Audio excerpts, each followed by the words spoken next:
You're listening to 90 Day Soulmate with the relationship engineers, Jim Gulnick and Lisett Guevara, only on LA Talk Radio.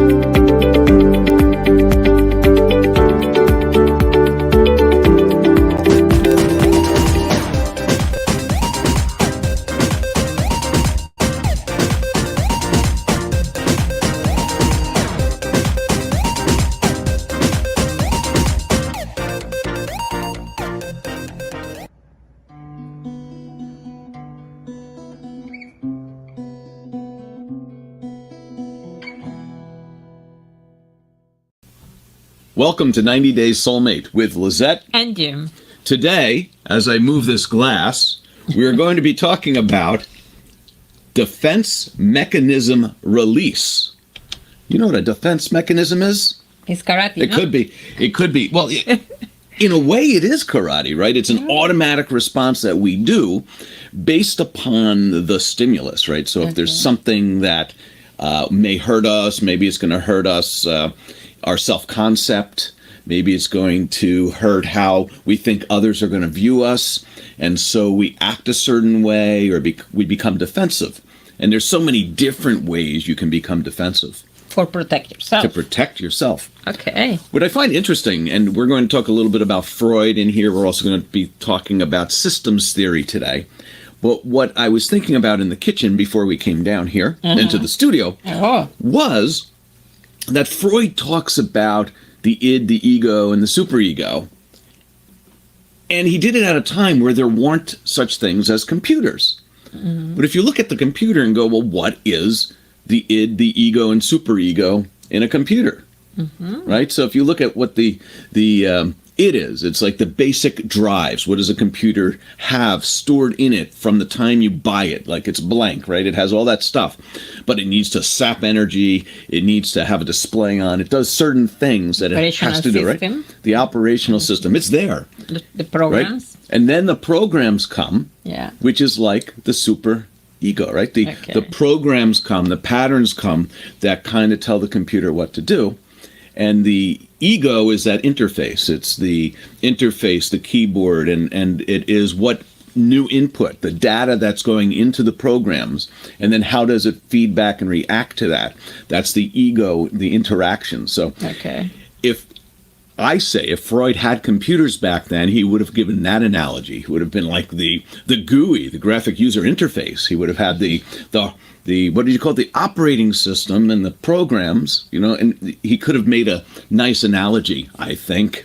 And the antivirus is your defense. Antivirus software. Stop. Yeah, exactly. Don't mechanism of defense. Yes. It could be. It could be. But we have a number of things that we're going to talk about in terms of that. A couple of them. So today we're going to be doing a brief review of defense mechanisms. We're going to talk about the top 10.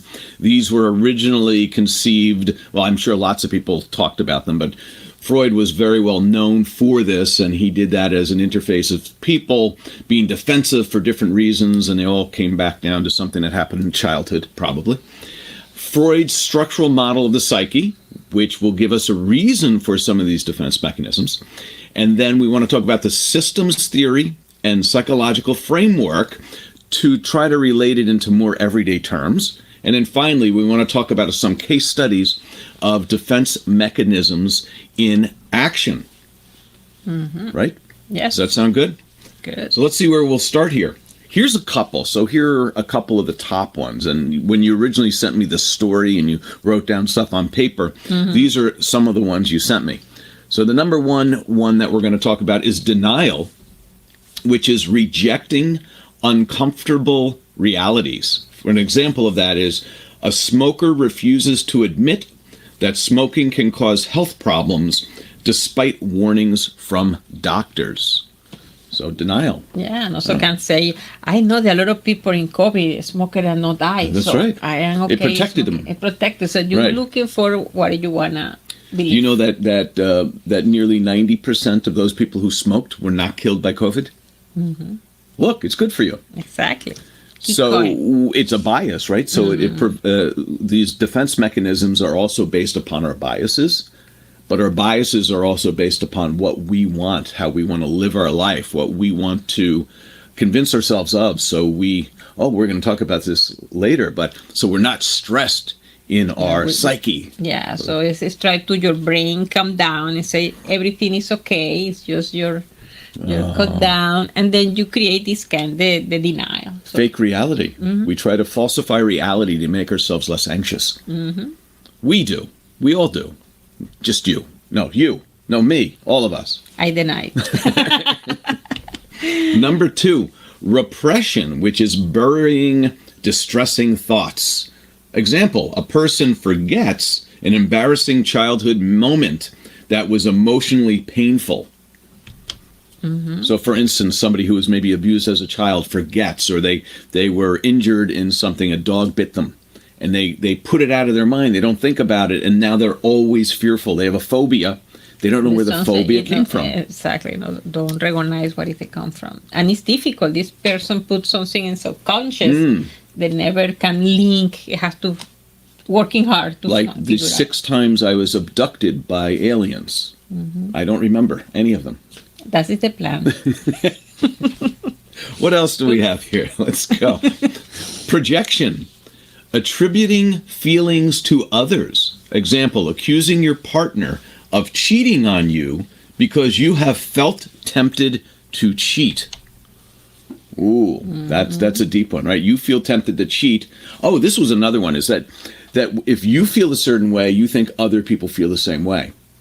So the problem is the more information we have about something, the more we think others share our belief, or at least they should, because we know this, they should all know this. And this is typical when I see couples relationship, the person say, oh, my wife or my husband is tracking me, is so jealous, well, maybe the same person, is cheating person. So the cheating person sometimes is jealous person because what happened, you know? So they're thinking that their spouse or girlfriend or boyfriend is following them and tracking them because they're thinking of cheating, or they are, and they're more wary of. They believe it could be possible. And this is a really projection. There's sometimes projection, and the next one you can put is sometimes it's difficult to figure out because looks like similar. Displacement, yes. Yeah. Redirecting emotions. So this is on an emotional level, more emotional. It's a distinct present emotion that is heightened. So after being scolded by your boss, you go home and yell at your dog. Yeah. And I don't even have a dog. I see you. But I still yell at it. I see you in the backyard. And I say, what happened in your office, baby? But that is something happen in the also is your manager is you have a problem with your boss, you project to your employees because is replaced, or what they call the word. In that case, that was displacement. You displace. You put elsewhere. And also for I see family, they have a aggressive relationship. Yes. So the father kicking the mama, and the mama is so aggressive with the child because she cannot attack the husband because it's strong, so attack the child. So this happens at school, right? So a child who may have a very tough home life then becomes a bully to others in school to displace their anger, right? To move it on to someone else, so they feel better and they feel good about it because maybe they don't feel good about it, but it's a way to get the stress out, to unstress, to de-stress. What else do we have here? We have regression, reverting to earlier behaviors. Example, an adult throws a tantrum when they don't get their way. I don't do that, do I? I don't do that, do I? Hey. Just because you and the dog are having problems, don't take it out on me. Come on, Bobby. Sublimation. How about that? Let's talk about sublimation. Transforming impulses constructively. So this is a constructive way of dealing with it. Example, channeling aggressive drives into playing sports like football or boxing. So if you are physically stressed, there is a song years ago called Shout, Shout. Like if you were upset, you'd go to therapy and you would shout and yell and scream. Yeah. They'd give you a dummy to hit, pillow. And it's like, so some people thought that was getting anger out, and others thought that was just training people to become more aggressive. So it depends on if it's redirected into a constructive avenue. If it's a sport where you're not injuring somebody, but you're just physically doing something that may exhaust you, get that energy out of you. Yeah, I is a comedian, and also we're talking about different, the house in United States versus Venezuela. So we have all concrete. So for me, it was a surprise the child opened the hole in the wall when he's angry, and Right. And he say, we never do that in Venezuela because you just break your hand. So also this habit we don't have because it's not make sense because, so that is also one symbol about how you can. We're just stronger in the United States. Yeah, I know you have Superman, you have Aquaman, all these. We don't. We have a political bad people destroy more fast than Superman. They don't have any arch enemies. They are the arch enemies. Yeah, there you go. Very good. Let's see what else we have here. Sublimation. Oh, we just said that one. Transferring constructively. Yeah. Rationalization. Justifying behaviors logically. Example, a student blames a failed exam on the teacher being unfair rather than their own lack of study. And in many cases, you can take a little truth and stretch it, right? So they maybe the teacher isn't fair, but maybe you didn't study, but you blame it all on them. So it's you can take a little truth and stretch it, or you can just make up something. It's like the statistic. You can make out the number to demonstrate something. Yeah. So rationalization is something. Half of all people believe they're 50% of the population. You see? There you go. Make up anything. So that was that one. Let's go on to the next one here. The next one is reaction formation. Adopting opposite behaviors. Example, treating someone you strongly dislike with excessive kindness to hide your true feelings. Oh my gosh. I know this, yeah. You know that? Somebody that you really dislike at work, and you just feel it's going to come out in the conversation, so you are just really nice to them because otherwise you may say the wrong thing. What do you know about this? Tell me what you're knowing about this. Is it me? I know people maybe people don't like me, you know, and then I my techniques become my friends. Yes, that's but that is other level. That's a little different. Yeah, but the reaction, yes, you also know the situation is so sensitive. Yeah, and then you try to. It's like the crystal, you go and do like that because you don't wanna touching a. Well, if you get pulled over by the police and you're really polite with them because you're really well, one, you're scared. So this is maybe you're not angry with them, but you're scared. So you're really polite. So you're doing that to deal with this, to hopefully reduce the saliency of the situation and hopefully not get a ticket. Yeah. Right. Or there's somebody that you are really afraid of because you think they're a bully. And so maybe you're angry with them because they're a bully, but you have to treat them really nicely because you want to make sure you stay on their good side. Yeah. Right? This is a little manipulation. Manipulation. Yeah. So that's opposite behaviors. What else do we have there? Introjection, internalizing external attributes, adopting the values and beliefs of a close friend as your own without critical assessment. So basically, you're taking on somebody else's beliefs in order to reduce the differences between. So, like, if you don't believe somebody and maybe their politics, you're like, you know what, it's not worth that for my friendship. I'm just going to start taking on their beliefs and views. And you may do it as a way just not to have arguments, right? So you don't want to have the stress of an argument. So that can be the one technique to keep going, maybe deny. So you don't want to have confrontation. So it's defense. So you don't want to have problem. You don't want to have stress. Right. So you use this technique to. So when someone says you need to support this candidate or you're not my friend, right? Yeah. Then you're just like, oh yeah, I understand. Oh, they do so many wonderful things. And you don't want to take this really maybe non-issue to you and make it the reason to not have a friendship because maybe you've known the person for 20 years. That's the reason that in my past somebody fired me because I don't support it. Well, that's different. That's completely different. And lastly, whoops. Yeah, you don't have to go there. Yeah. That's the one I need to do there. Identification with the aggressor. Emulating threatening figures. For instance, a kidnap victim develops a psychological alliance with their captor. A phenomenon known as the Stockholm Syndrome, or as Stockholm Syndrome, where you start identifying with the captor. You start thinking about, well, why did they do this? Do they have a real reason? And then instead of being upset about it, you actually, psychologically, you start thinking, oh, they're doing the right thing and I'm supporting them now.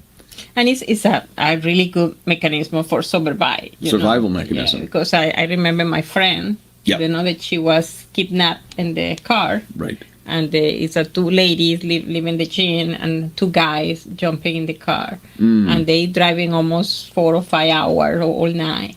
And then she tried to become friends with the guy, try to negotiate because it's I don't know why, but I need to live in this situation in the good way, So it's some mechanism. So these are survival mechanisms. So a lot of these things come down from our ability to want to survive. So I'm wondering if before we had all these socially complex relationships, if a lot of these types of mechanisms are innate to us because they're all survival mechanisms. And I think that's what we would say from evolutionary psychology. These things have gotten us to where we are today. Now we have a more complex world, so we use these same techniques in this more complex world in order to, quote, survive. But survive might not be life and death. It may be social embarrassment. It may be our ego and self-internalized pain, right? And rather than, oh, if I don't act this way, I'm not going to live. It's if I don't act this way, someone's going to give me thumbs down on Facebook.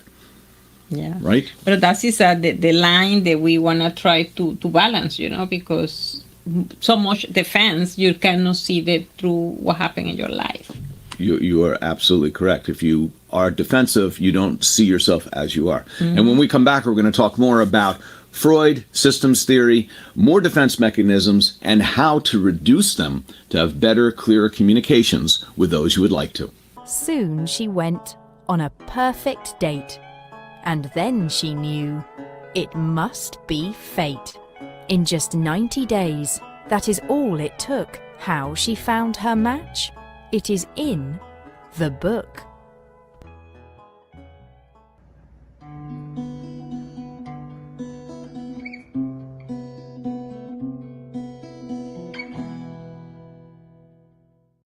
Welcome back to 90 Day Soulmate with Lisett. And Jim. Today we're talking about defense mechanisms and how to kind of try to, get rid of them, deplete them, reduce them, to try to have clearer, cleaner, more concise communication. And balanced, Because sometimes you need them. Sometimes it is a way to survive the environment.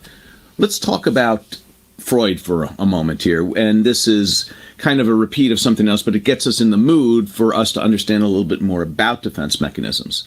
So we're going to talk about the ego and the id in relation to the world around us. The ego is the part of us that is our conscious mind that navigates the environment, takes into considerations the instinctual drives and motivations of the id, that's that deep dark stuff that's inside ourself, and the superego, which is society's programs, cultural norms that says you need to do things this way. It could be our beliefs and values as well. And the ego tries to navigate all that in the environment of which we live to give us the best solutions. Like, what do we do next?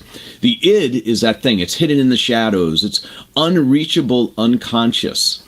It's the non-rational component which seeks pleasure. It's the drives developed through evolution, and it's deeply repressed material. Where the superego is partly conscious. We can feed it, we can program it. It's absolute and inflexible, though, once we program it. It is our moral consciousness, which is the morality and ethics, which part of it is based upon society as well as the culture and our upbringing. It's our beliefs and values. It is the internalized parental authority that has been programmed in us. It's unconscious guilt. It's there, we can program it, but instantaneously we're not really thinking in our subconscious. We're not thinking from our superego. And then lastly, the ego is our conscious external world sensing unit. It's how, and this is, again, it's just the theoretical, this is how we're sensing the world. It's the GUI, it's our graphic user interface, it's its eyes, our ears, our nose, our brain, our prefrontal cortex, the logic. It attempts to resolve id and superego conflict. It is our defense mechanisms. It protects us. It protects our id and our superego as well as our ego. It's partly conscious. It is calculating, reasoning, and planning. There's a lot, but the reason for all that is that our defense mechanisms protect everything that is not only in our conscious mind, but all that stuff that's in our subconscious and in our id. We're trying to always make sense of it, right? If things are out of balance, if things aren't making sense, we get this feeling of anxiety and stress, and we're trying to reduce that. Yeah. And we'll talk about cognitive dissonance too, because that is part of this. Is it not? It is. So Freud said defense mechanisms protect the brain from stress and pain. Defense mechanisms protect the brain from stress and pain.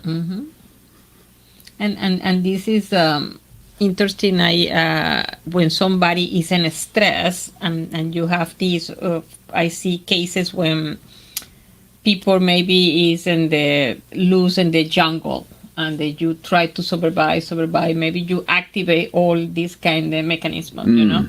And the moment that you see the rescue guy coming, right, you shut down. So they right now know that this moment you need to be careful, because people can lose the conscience or start to cry really in the whole process, never right want to feel anything because it's protecting. You know? So somebody survives for 20 days on their own on a raft in the ocean, and in the last hour when they see the helicopter, they feel relaxed and their survival instincts go away because they're about to be saved. Yeah. And that's when their body shuts down. So our defense mechanisms keep us most active, most awake, and most in the survival mode when we have the most difficult and challenging times. Yeah.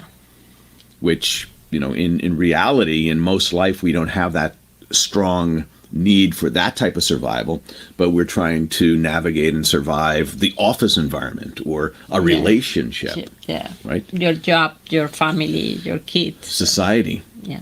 So we talked about the id, the ego, the superego. Again, the super unconscious, I call it. The id is way down there. It's our nature drives, right? Our drives due to survival. Then we have our superego, which is all those values and beliefs that have been programmed into us. We don't really think about them. They are there, though. There are all those thoughts that go into what we do behind the scenes. And then the ego is what's processing all the information in front of us. And it feels that cognitive dissonance when things don't match up. If what our actions are don't match up with our superego, we feel like there's something wrong here. Yeah. So the defense mechanisms are trying to minimize that by lying to ourselves or lying to others in order to minimize the stress, the brain pain.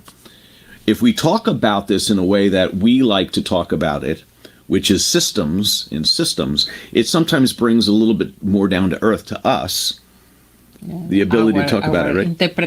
Our interpretation. Let's go right into it, which is the systems theory and psychological framework, the four subsystems of human organization, the human as an organization. The spirit is the purpose, mental, operational, physical, methodological, and emotion, psychosocial. Those four things are like, if you just think about yourself, you've got a spirit, like this underlying spirit or purpose in your life, and we'll talk about that in a minute. Mental is the operational, it's how you're thinking. It's very similar to the ego in a way. And then physical is the way you carry out things. It is your body. And then the emotion is how you feel about stuff. And your defense mechanisms are trying to protect any and all of that, right? Yeah. So how I emotionally feel, maybe it's trying to protect me from physical hurt. It's trying to help protect me from something in my mind that I'm thinking right now. Or maybe my purpose will be hurt. What my spirit feels will be hurt. Mm-hmm. And if we talk about spirit again and what that is, what we are as a human, as a soul, is the purpose-filled soul, which is the spirit, is our mission and vision. And really part of the goal of life is to figure out what that is, right? Mm-hmm. So why we are here? And it may just be to get along with other people. It may be to raise a family. It may be to be at peace with yourself. Learn how to be at peace with yourself.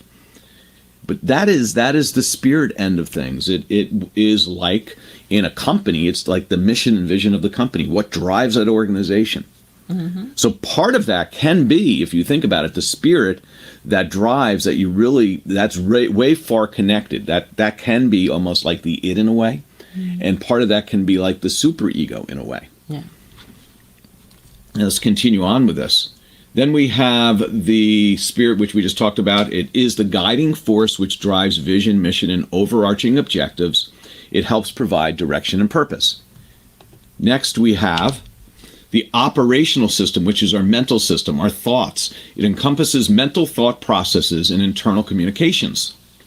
Helps individuals understand their position, role, expectations within society, their family. It helps aid in decision-making and personal development. It's the thoughts. It's the mental gymnastics you do all day long, trying to figure out stuff. So that's the mental. Then we have the physical self, the methodological subsystem, which is defined as the physiological processes and functions like sight and movement. It's our physical self. It supports basic life functions and physical interactions with the environment, constrained by our bodily capabilities, that we can't go beyond our bodily capabilities and what we can do physically.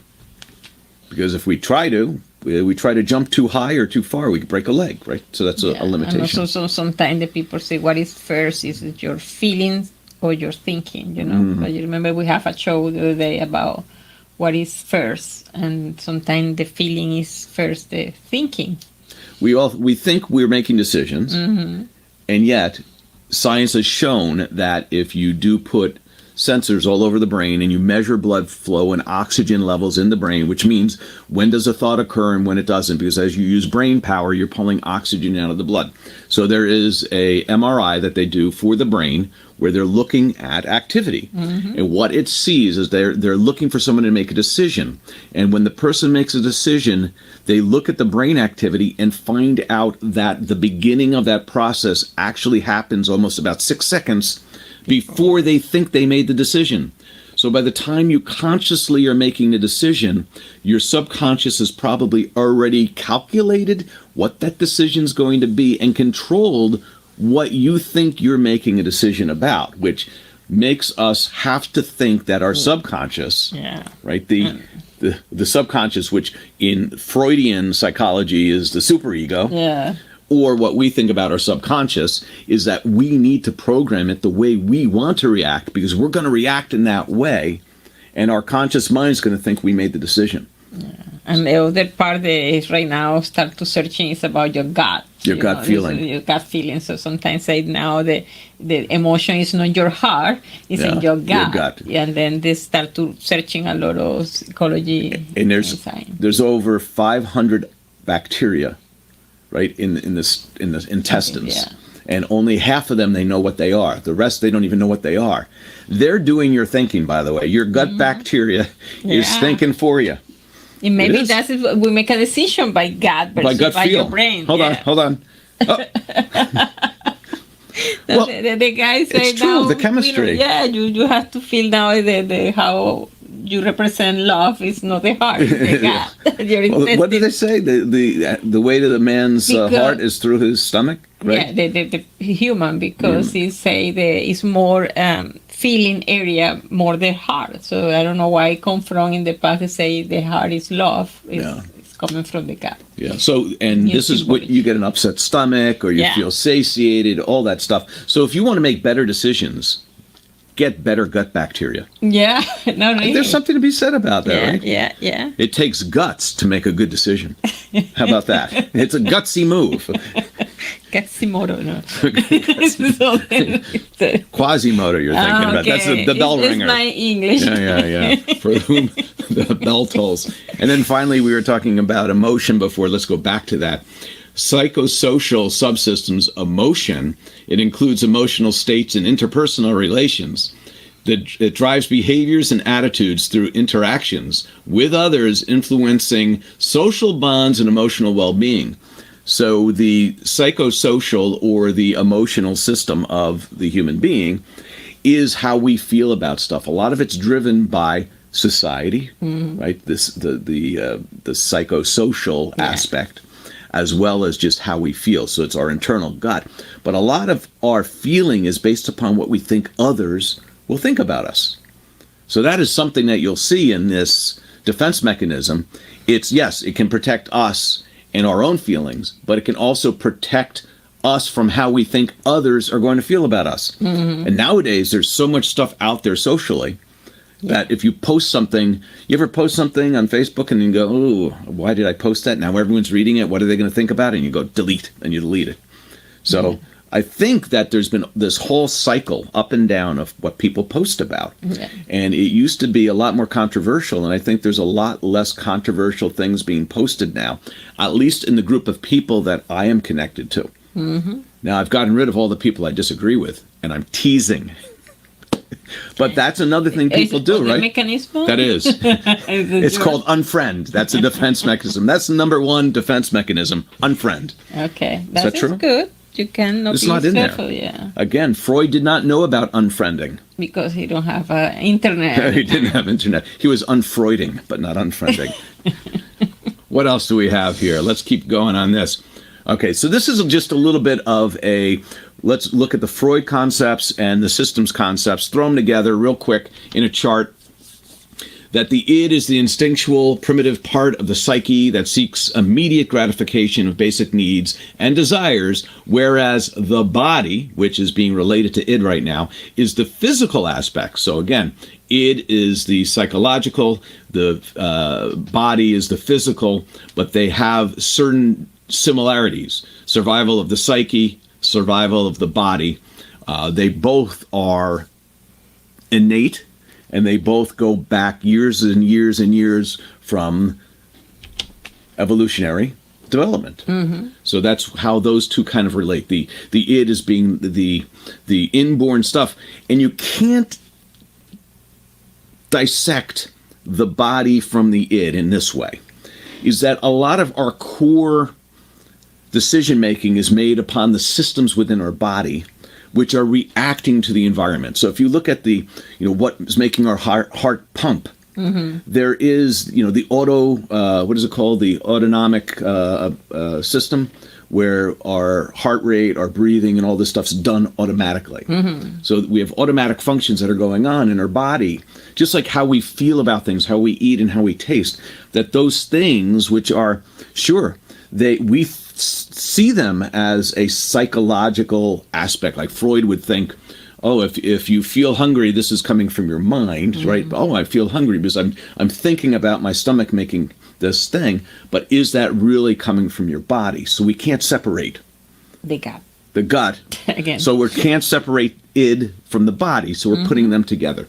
Then ego versus the mind. They're very similar, the ego and the mind. Okay. That they are the conscious, rational part of the psyche that mediates between the desires of the id, or the demands of reality, and the moral restrictions of the superego.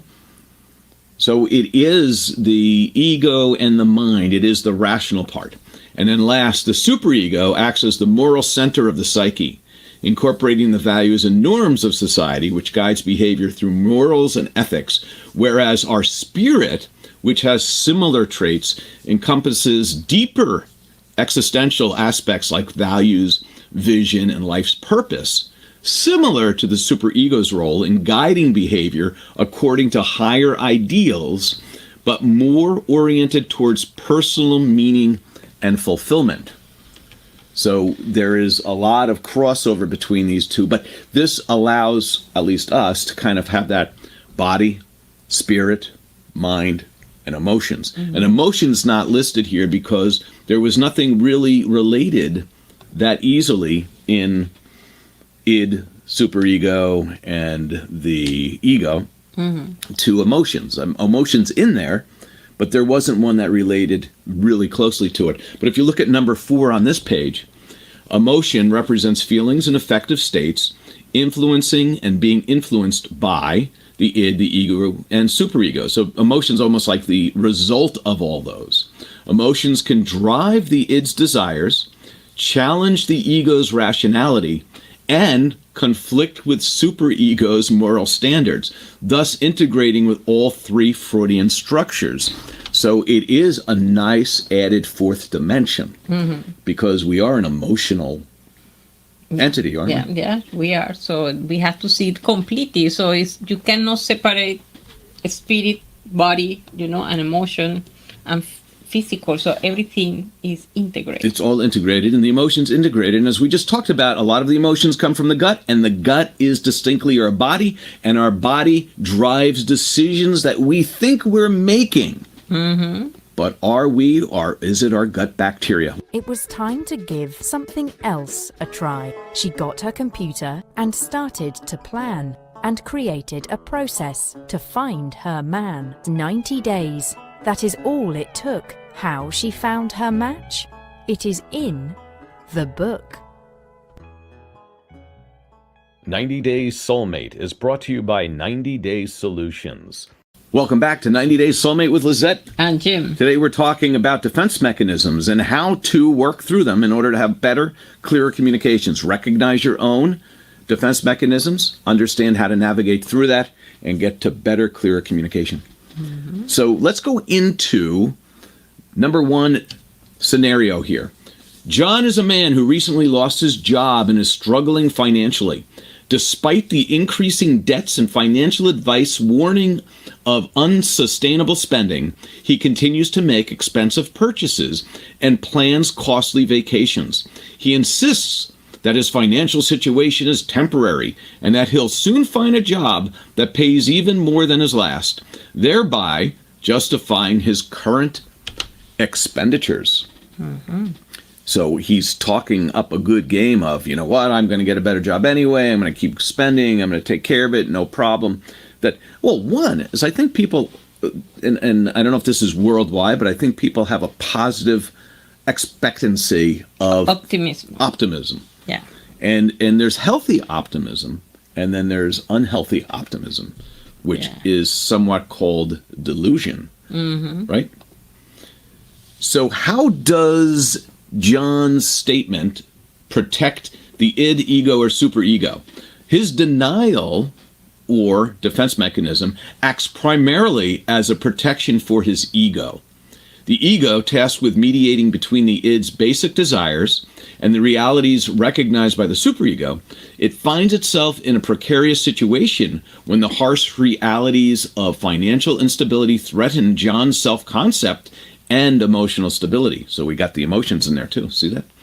Denial helps to minimize anxiety, reducing stress in the brain, and maintain a semblance of normalcy and self-esteem, preventing the distress that would accompany the full acknowledgement of his financial ruin. So there you go. Defense mechanism, reducing anxiety and stress. And at the same time, it depends how your action doing, because you can be optimistic, but also you have to be logical in the case of the guy. Right. Why you have to spend money if your real life right now is you don't have a job, So be positive and you find better job, but be knowledgeable that you need to be careful right now because you don't have income. But I don't worry. Oh, it's not about me. I don't want to worry about it. No, you like if I worry about it, then I don't want to be stressed about it. But you want to be in reality, right? Yeah. So let's talk about how that is in the systems theory. How does it protect the underlying subsystems? Well, it protects the mental, operational subsystems, same thing that we just spoke about. Operational subsystems. In systems theory, the operational subsystem relates to an individual's understanding of their role and expectations in society. So this is a little bit beyond ego. This is now a little bit of social psychology going on here. Acknowledging his financial plight would mean admitting failure in his role as a provider and competent adult, which conflicts with his self-perception and societal expectations. So here we're bringing into society into this as well. So by denying the problem in reality, it allows him to continue functioning without the paralyzing effect of reality. Preserving his mental operation and sustaining his interactions and plans that depend on stable self-image. So here, this is the positive of it. Mm-hmm. The positive is by having the defense mechanism, it allows the person to continue operating in a positive fashion to help them get to that next job. Whereas potentially, if they said, I'm a complete and total failure financially, and they start acting that way, and they're negative and they're pessimistic, it affects their work more, it affects their job search more.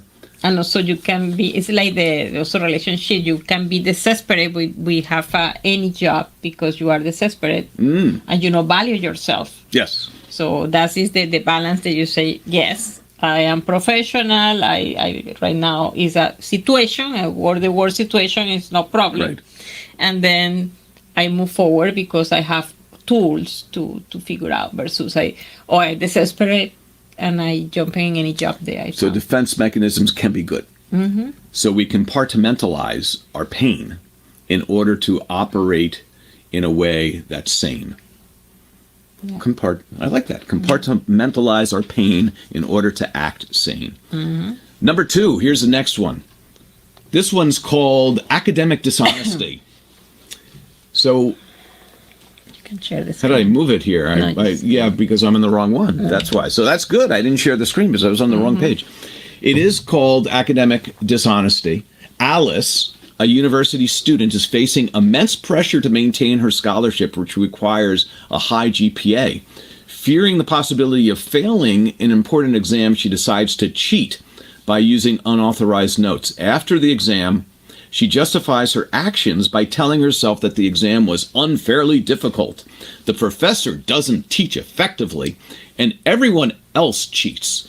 So it was necessary for her to level the playing field. Or professor, it's like that. Oh, professors are tough and difficult. Yeah. So justifying the cheating, because if you don't justify the cheating, I'm guessing there's some people who don't. They're just like, this is what I do. I cheat all the time. Mm-hmm. And others justify it because down deep, they feel that they shouldn't be cheating. And so this is that cognitive dissonance where she has to say all these things to make up this story in order for her to relieve the anxiety between her subconscious, which is telling her cheating's bad, and her active cheating. In order to reduce the anxiety, she has to tell herself all these lies. Mm-hmm. And potentially, we talked about this too, is maybe there's a little bit of truth. Maybe the teacher is tough. Maybe others are cheating. Maybe she knows that's all wrong, but she tries to justify it because she has to get this GPA. And it's also for protect her bad feeling, so she don't want to feel bad doing that. Right. And here, if we go into this, it's protecting the ego.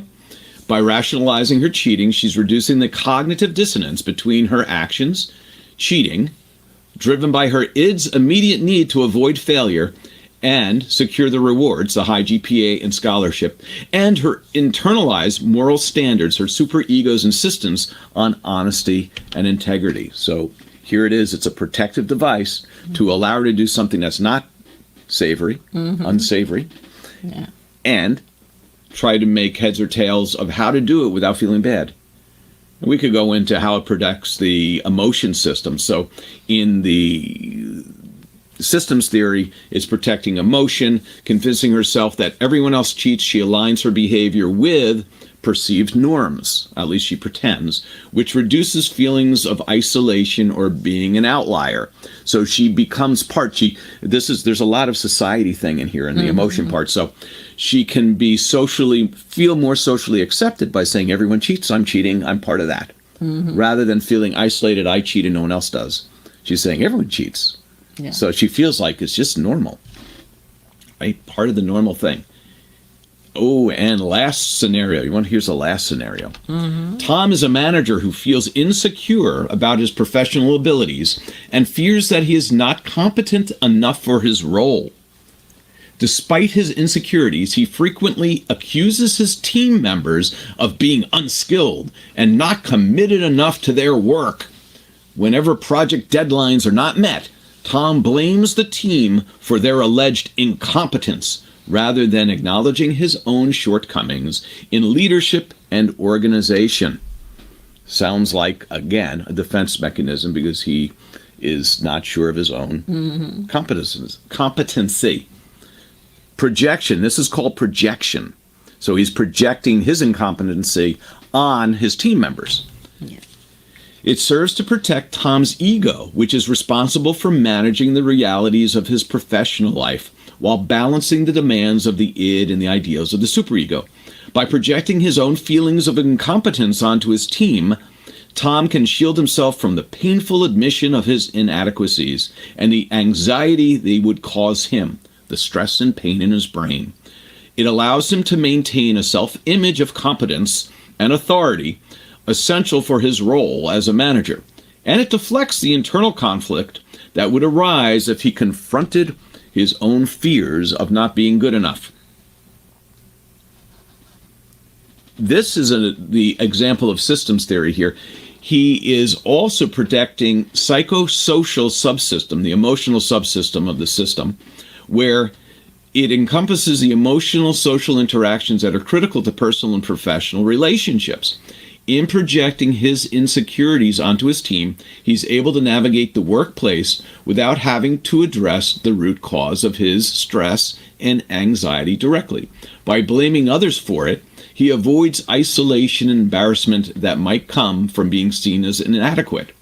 This maintains his status and relationship in the office at a superficial level. I'm going to jump out of that and go. This case, it allows him to continue working, continue to get along with others as he tries to put his problems on his team members, and allows him, it's protecting him. Yeah, it's good for him. But not for the team. It's not good for the team. Yeah. And it's only good for him in the short term, because by not addressing his shortcomings, he doesn't grow in that area where he could become stronger and then actually become more valuable in the long run. And also become the team start to live in the company, and you just keep the team is bad like him. You keep the worst. So what do we do? So how do we do the next steps? How do we manage defense mechanisms? What do you think? Should we do it? Here we go. How do we manage them? Number one, recognize, identify defense mechanisms. Educate yourself. Learn about the different type of defense mechanisms as kind of what we went over today. Understand the various forms such as denial, projection, and rationalization. It will help you identify when they are being used either by yourself or others. Reflect regularly, as well as seeking feedback from others. And read that book right there called Defense Release. Okay, I made that up. It doesn't exist. But maybe it will in the future. Who knows? Maybe we wrote this book. Maybe we wrote it in the future. We're time I see the travelers. future. We're time travelers. Yes, 90 Days Soulmate. You see the soulmate. There we go. Number two, uncover and understand the underlying issues. So you want to know what those underlying issues are that are causing you to have defense mechanisms. Journaling, we talked about that before. Write down your thoughts and feelings can help you understand and trace the real issues that might be causing defensive behavior. Therapy. Talk to somebody. Whether it's talking just to your partner, your friends, or a therapist about your underlying concerns that may be causing you to have defense mechanisms. And then finally, mindfulness practice, like meditation, techniques like that, thinking about yourself, your feelings, and where they're coming from is a way to uncover where the defense mechanisms are coming from. And then lastly, how to navigate. Navigate them. Develop healthier communication strategies. Open communication with those people that you're concerned about, that maybe you were defensive with in the past. Foster an environment of where open, honest communication is encouraged. Emotional regulation technique. Learn and practice emotional regulation techniques. Read books on emotional intelligence. And finally, look at constructive conflict resolution. Develop skills in constructive conflict resolution. Understanding that conflicts are normal and handling them healthily can strengthen relationships rather than damaging them. Baby, I love our deep talk. Yeah, me too. It's part of our time. You're listening to 90 Day Soulmate with the relationship engineers, Jim Gulnick and Lisett Guevara, only on LA Talk Radio.